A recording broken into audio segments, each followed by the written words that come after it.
One India Kannada YouTube ಚಾನಲ್ಗೆ ಸ್ವಾಗತ. ನಾನು ಸಂದೀಪ್.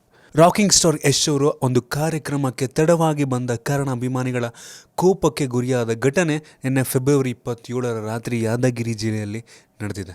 ಯಾದಗಿರಿ ಜಿಲ್ಲೆಯ ಒಂದು ಸುರಪುರ ಗ್ರಾಮದಲ್ಲಿ ಒಂದು ಆಯೋಜಿಸಲಾಗಿದ್ದಂಥ ರೈತರ ಸಂವಾದ ಕಾರ್ಯಕ್ರಮಕ್ಕೆ ಯಶ್ ತಡವಾಗಿ ಬಂದದ್ದು ಅಭಿಮಾನಿಗಳ ಒಂದು ಆಕ್ರೋಶಕ್ಕೆ ಕಾರಣವಾಯಿತು ಅಂತ ಹೇಳಲಾಗ್ತಿದೆ. ಹೀಗಾಗಿ ಅಭಿಮಾನಿಗಳು ಯಶ್ ಕಾರಿನ ಮೇಲೆ ಒಂದು ಮುಗಿಬಿದ್ದ ಕಾರಣ ವಾಹನದ ಗಾಜು ಪುಡಿಪುಡಿಯಾಗಿದೆ. ಈ ಕುರಿತು ಮಾಧ್ಯಮಗಳಿಗೆ ಪ್ರತಿಕ್ರಿಯೆಯನ್ನ ನೀಡಿರುವಂಥ ಯಶ್ ಅವರು ಅಭಿಮಾನಿಗಳಾದರೂ ಈ ಒಂದು ರೀತಿಯ ಆಕ್ರೋಶ ವ್ಯಕ್ತಪಡಿಸಿರುವುದು ಸರಿಯಲ್ಲ ಅಂತ ಒಂದು ಹೇಳಿಕೆಯನ್ನ ನೀಡಿದ್ದಾರೆ. ಅವ್ರು ಹೇಳಿರುವಂಥದ್ದು ಒಂದು ರೀತಿ ನಿಜನೇ ಹೌದು.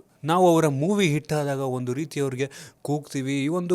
ಈ ಒಂದು ವಿಷಯನ ನೋಡಿದ್ರೆ ಅವರು ಅಭಿಮಾನಿಗಳು ಅಥವಾ ಅಭಿಮಾನಿಗಳಲ್ಲವೋ ಅಂತ ಒಂದು ಡೌಟ್ ಕೂಡ ಬರೋಕ್ಕೆ ಶುರು ಆಗುತ್ತೆ ನಮಗೆ. ಯಾವುದೊಬ್ಬ ಆಕ್ಟರ್ನ ಅಭಿಮಾನಿ ಅಂತ ಅಂದರೆ ಅವನಿಗೆ ಯಾವುದೇ ರೀತಿಯಾದಂಥ ಒಂದು ಕೇಡು ಬಯಸೋದಕ್ಕೆ ಯಾರೂ ಇಷ್ಟಪಡಲ್ಲ. ಈ ರೀತಿ ಮಾಡಿರುವಂಥದ್ದು ವಿಷಾದನೀಯ ಅಂತಲೇ ನಾವು ಹೇಳ್ಬೋದು. ನಿಮ್ಗೇನಿಸುತ್ತೆ ಈ ಒಂದು ಯಶ್ ಅವರ ಮೇಲೆ ಆಗಿರುವಂಥ ಮತ್ತು ಅವರ ಕಾರಿನ ಮೇಲೆ ಒಂದು ಗಾಜುಗಳನ್ನು ಪುಡಿ ಮಾಡಿರುವಂಥದ್ದು? ಕೆಳಗಡೆ ಕಾಮೆಂಟ್ ತಿಳಿಸಿ. ನಿಮ್ಗೇನಾದರೂ ಈ ವಿಡಿಯೋ ಇಷ್ಟ ಆಗಿದೆ ಅಂದರೆ ಕೆಳಗಡೆ ಲೈಕ್ ಬಟನ್ ಇದೆ, ಅದನ್ನು ಕ್ಲಿಕ್ ಮಾಡಿ ಶೇರ್ ಮಾಡಿ. ನಮ್ಮ ಬೇರೆ ಬೇರೆ ವಿಡಿಯೋಗಳಿಗೆ ಒನ್ ಇಂಡಿಯಾ ಕನ್ನಡ ಯೂಟ್ಯೂಬ್ ಚಾನಲ್ಗೆ ಸಬ್ಸ್ಕ್ರೈಬ್ ಮಾಡಿ.